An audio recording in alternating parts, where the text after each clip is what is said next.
Olá, amigos, saudações a todos vocês. Primeiramente, boa noite e um agradecimento pela visita, pela permanência de vocês. Também quero agradecer aos meus alunos, o Edu, o Enzo, o Heitor e a Malu, o professor Sérgio, né? E os novos alunos que estão aparecendo, hein? Então, nós vamos continuar aqui fazendo bastante bagunça no xadrez.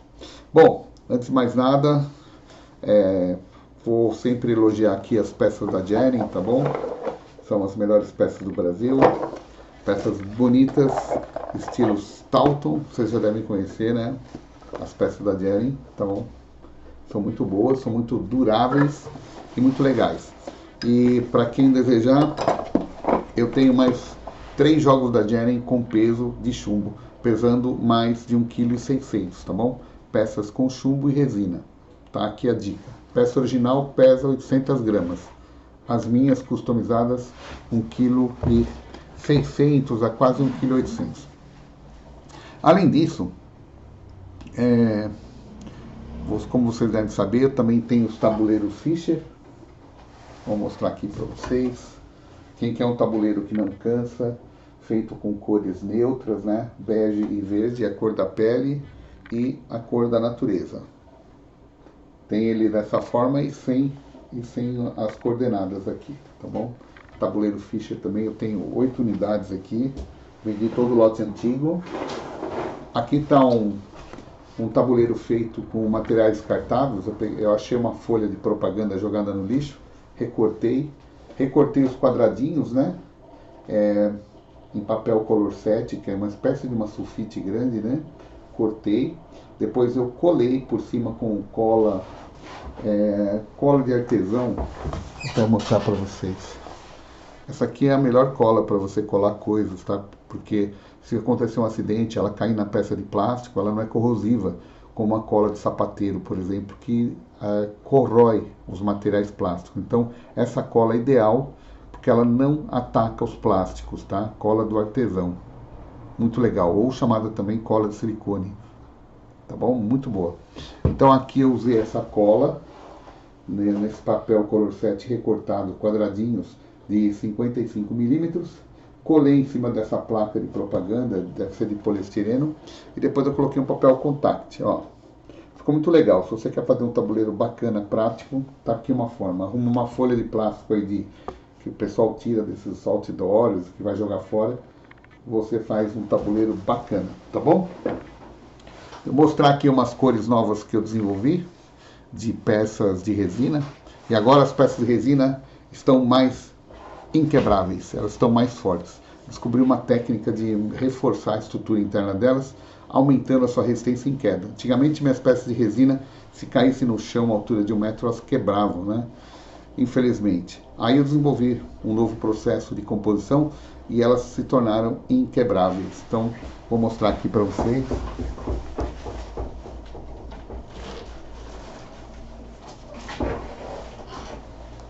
Ó, essa aqui ainda é um modelo quebrável, tá bom? Então, fiz umas cores aqui. Tá, aqui estão as peças. Eu não estou podendo manusear muito bem aqui. Opa, vai cair tudo. Espera um minutinho.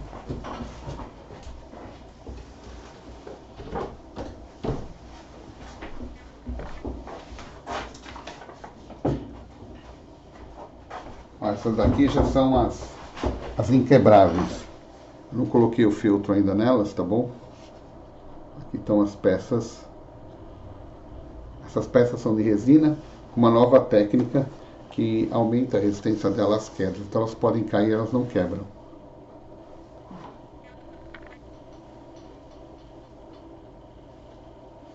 Eu fiz bastante experimentos aqui. Estou com bastante jogos.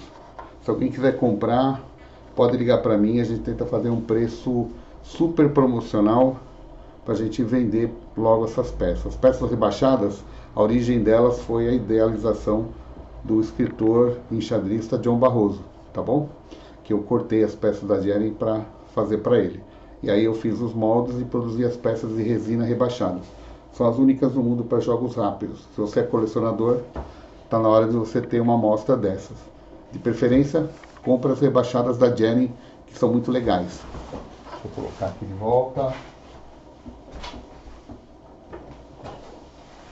Bom, essa semana também quero agradecer muito ao professor e mestre o Mário Vaz, por ele ter me mandado um PDF de um livro muito interessante. É esse aqui, ó, Como Jogar Bem Xadrez. O autor é o Leonard Bardem e o prefácio foi escrito pelo Vitor Cochinói, que elogiou a publicação.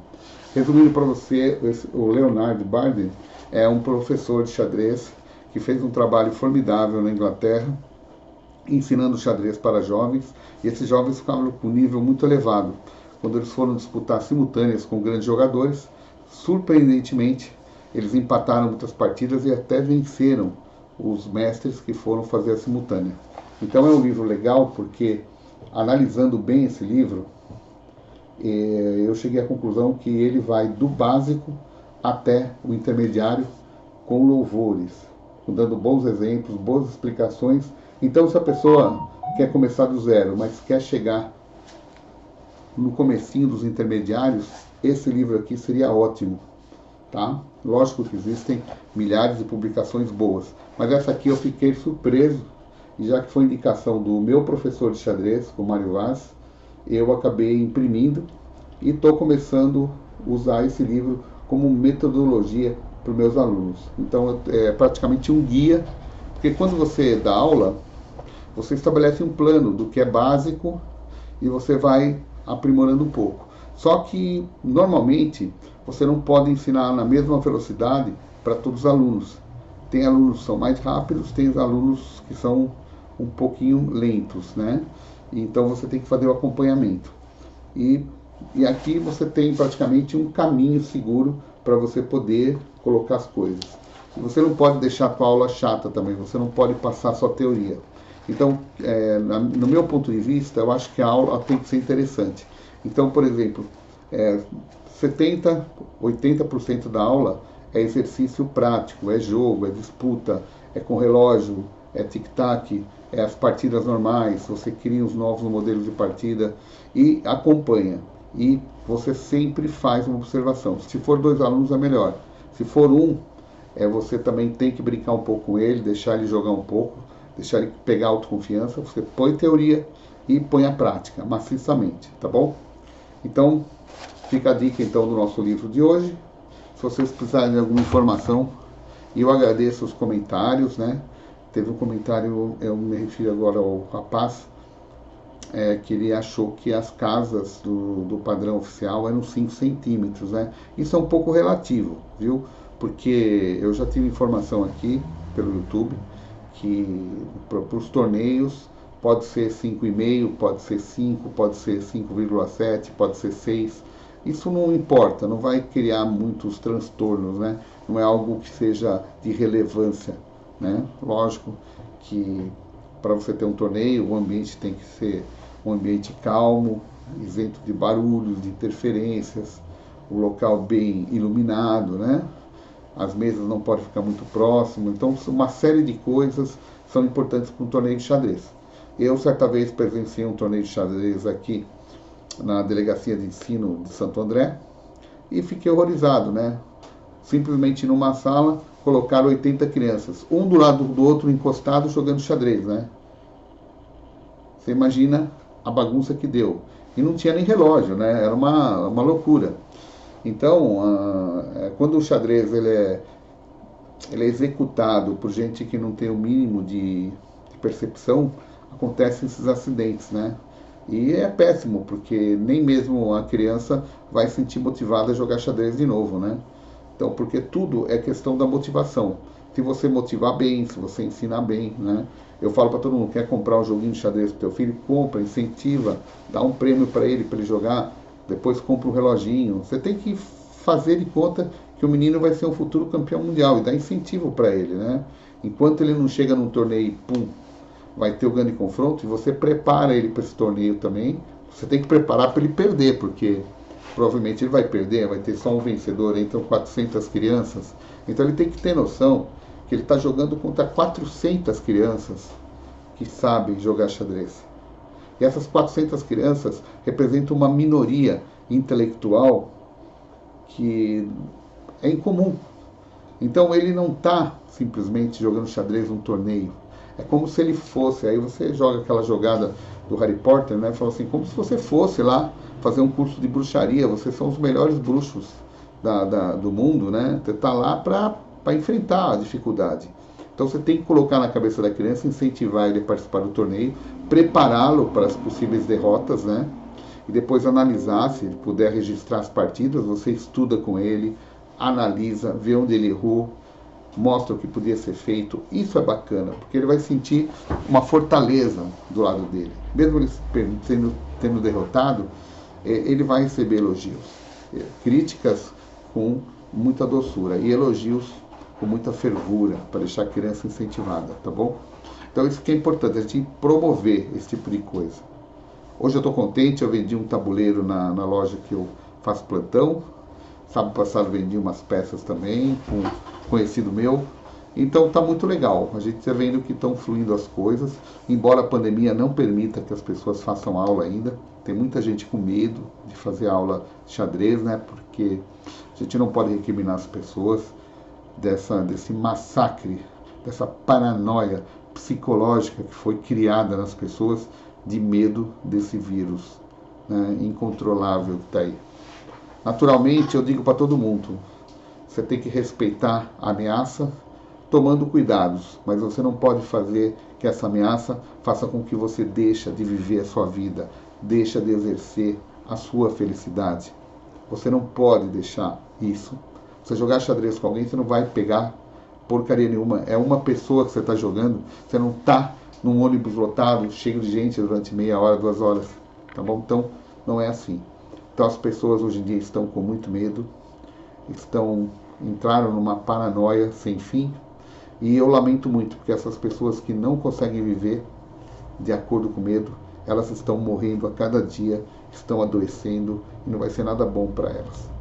A gente precisa ter coragem de enfrentar a vida, tomar os cuidados necessários, mas nunca deixar de viver a sua vida. E você tem que incentivar sempre os seus filhos, os seus netos, os seus amigos a jogarem xadrez. O xadrez, como eu repito aqui para vocês, ele não é apenas um esporte da mente. O xadrez, ele também é uma terapia. Ele pode ajudar as crianças a tentarem neutralizar os grandes problemas do déficit de atenção, como também ele pode ajudar os idosos a ter uma nova dinâmica de superação do Alzheimer. Tá? Então é isso. A mente ocupada é a mente que se desenvolve. E o homem só cresce quando ele pensa. E quando ele pensa, quando ele tem que tomar decisões. E para pensar na tua vida todos os dias, quantas decisões importantes você toma. Às vezes a tua vida está um tédio, você não tem decisão nenhuma para tomar. Você fica condicionado a assistir televisão, tomar um café, vai para a padaria, volta ou vai para o trabalho, o seu trabalho também é sem graça, não tem nada de novo. Então a tua mente está encolhendo. Quando você tem uma atividade expansiva, é quando você tem muita atividade e tomada de decisão. Cada vez que o ser humano tem que tomar uma decisão, o seu cérebro entra num loop de pensamentos e a rede neural ela tende a expandir. Por isso que pessoas muito ocupadas, pessoas muito inteligentes, muito ricas, elas ficam cada vez mais inteligentes, porque elas têm decisões a ser tomadas a todo instante. E cada decisão é um pensamento, cada pensamento é uma expansão da sua rede neural. Então, quanto mais você pensar, mais exercício você faz para os seus músculos cerebrais, que são os neurônios, e eles vão aumentar as sinapses, as ligações. É como se você tivesse um computador aqui dentro da tua cabeça, né? E conforme a necessidade desse computador mental ter que trabalhar mais, você tem que adicionar mais memória, você tem que aumentar o HD, você tem que aumentar o processador. Mas tudo isso, o próprio cérebro ele está incumbido de resolver esse problema. Se você for muito solicitado, o teu próprio cérebro, o teu cérebro é imenso por dentro. A gente usa, acho que 10, 15% só. Se você colocar ele para funcionar de uma forma muito ativa, ele mesmo vai colocar um HD maior, ele mesmo vai colocar um processador maior, de maior velocidade, ele vai aumentar os periféricos. Isso se chama rede neural. tá bom? Então a pessoa que exercitou muito a mente durante a sua vida, constantemente, ela não vai ter Alzheimer. Porque o Alzheimer, se ele deteriorar uma parte do seu cérebro, da sua rede neural, a sua rede neural de uma pessoa que foi muito ativa, tomou muitas decisões, usou muito a cabeça, pensou muito, jogou xadrez, por exemplo, essa pessoa vai ter uma rede grande. Então, a parte biológica que deteriora uma parte dos neurônios, o cérebro automaticamente vai buscar do outro lado. Então você pega uma pessoa com atividade, um exemplo, ela tem uma memória de 1 terabyte, tá bom? E você pega uma pessoa que tem uma vida ociosa, que não toma decisões, faz sempre a mesma coisa, esse cara tem uma memória de 1 giga e o outro tem de 1 tera, tá? Então o que acontece? Quando os dois tiverem um problema de degeneração cerebral do Alzheimer, por exemplo, aquele que tem 1 giga vai sofrer muito, vai começar a perder memória, vai ter um monte de problemas. E o outro que tem uma memória de 1 tera, uma rede de 1 tera, ele vai suprir tranquilamente e o próprio cérebro vai compensar isso, tá? E o cérebro é um negócio muito misterioso, porque tem gente que sofre, tem tumores no cérebro, perde massa cefálica em acidentes, e mesmo assim o cara continua funcionando, né? Porque o cérebro é dinâmico, ele pode adaptar uma coisa para outra e improvisar. Então, a gente tem que aproveitar que a expansão dessa memória, desse HD, essa expansão desse hardware que nós temos no cérebro é gratuito, não custa nada. Custa você praticar, jogar xadrez, você ter atividades intelectuais. É isso. Quanto mais a tua cabeça funcionar, mais inteligente você vai ficar no dia de amanhã, tá bom? E quanto mais ocioso e sedentário, vai ser ruim para tudo na sua vida. Sua parte muscular, sua parte mental, tá bom, meus amigos? Então é isso aí. Vamos forçar, dar para as crianças bastante atividade, inclusive do xadrez. E hoje também eu vi sem querer um vídeo aqui na internet que alguns cientistas na Inglaterra fizeram um levantamento de uma coisa assustadora. Segundo os testes que eles fizeram, que eles vêm fazendo, né? Normalmente, sempre aconteceu assim, os filhos se tornarem mais inteligentes com o QI maior do que os pais. Isso sempre aconteceu na humanidade, tá? Isso é quase que uma regra. Uma geração, você tem os pais, os filhos estudam, aprendem mais, ficam mais inteligentes e o QI dos filhos fica maior que o dos pais no decorrer do tempo. Só que agora, devido ao envenenamento eletrônico, tablets, celulares, computadores, videogames, essa porcariada toda, as crianças estão recuando no tempo.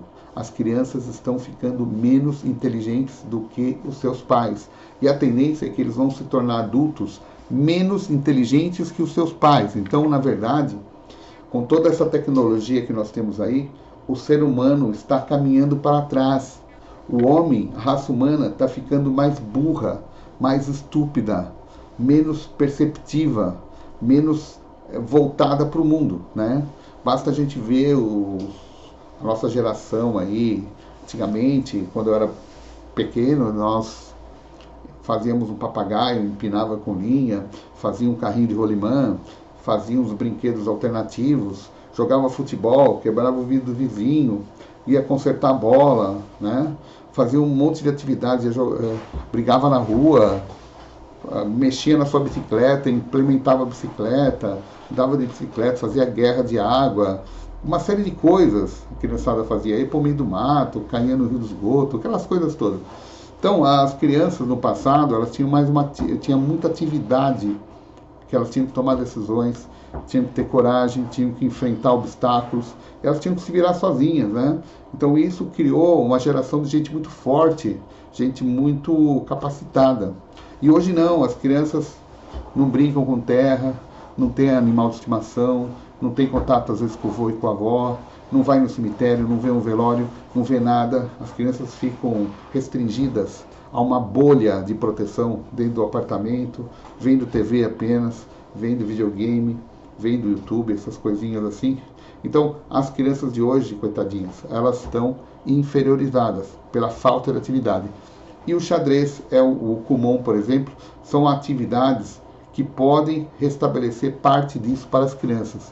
Por isso que é importante as atividades lúdicas, tá bom? Então fica a dica aí dessa mensagem, dessa pesquisa apavorante, dizendo que a futura geração vai ter o QI menor do que os seus pais. Tá bom? Boa noite aí para vocês, meus amigos. Saudações a todos e sempre contem comigo aqui o meu apoio. Se vocês quiserem fazer contato, comprar peças rebaixadas, peças da Jeren ou tabuleiro Fischer, podem entrar em contato comigo por aqui, ó. Agradeço a todos vocês. E embaixo aqui eu coloquei alguns canais do YouTube muito interessantes para quem está começando no xadrez. Temos aí o professor Ailton, o professor John Barroso, o Rafael Chess, que é excelente, o Xadrez Brasil, o Rafael Leite, o Xadrez Miniatura, que é muito bacana, ou o X-Base, que é uma base de dados aí, o professor também Mário Vaz. E atrás aqui nós temos eu coloquei, foi a folha errada, perdão. Atrás nós temos aqui, ó, o Renan Araújo Xadrez, né? Xadrez Relâmpago também. O site da Jeren, que é www.relogioxadrez.com.br. O Capivara Chess, a companhia do xadrez. X-Games é uma base de dados de jogos, tá? E aqui o meu canalzinho André Busca a Verdade. Então, sejam bem-vindos. Precisando um contato comigo, estejam à vontade de fazer o contato pelo WhatsApp, tá bom? Muito boa noite, meus amigos. Vamos ver se a gente consegue retornar por aí. Grande abraço a todos vocês e não parem de incentivar e jogar xadrez. Lembra-se, o importante não é vencer, o importante é aprender.